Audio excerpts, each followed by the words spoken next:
In Excel, the term workbook and the term file mean the same thing. We are currently looking at a workbook called 01 Getting Started, and you see that name at the top of the screen.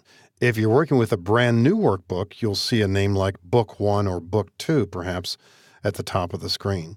We use those terms, workbook and file, interchangeably as we work with Excel. Every workbook is comprised of at least one worksheet, and at the bottom of the screen we see a Sheet tab, maybe 1, 2, 3, perhaps many. You can add sheets, you can delete sheets, you can change their name, you can move them left and right. Every worksheet has the same general characteristics. For example, as I use the mouse here to click on the sheet called 2013 Home Products Revenue, we see column letters across the top, row numbers down the left-hand side. A worksheet is comprised of columns and rows, and we never want to use the two terms interchangeably. Rows are horizontal, columns are vertical. If you use the mouse to click on a cell, you've selected the cell. You'll hear that term used from time to time. Let's select a cell. This is in column G, row 1, therefore it's called cell G1. And as you work with Excel, you do frequently need to refer to a cell by its location, that address as it sometimes is called. That's cell G7. Just above the column letters over on the left-hand side, you'll see an indicator as to what the current address is. And sometimes you'll hold down the left mouse button and highlight more than one cell. Still, within that highlighted selection, the cell that you began to do the dragging with is referred to as the active cell, and you see its address once again in the upper left-hand corner.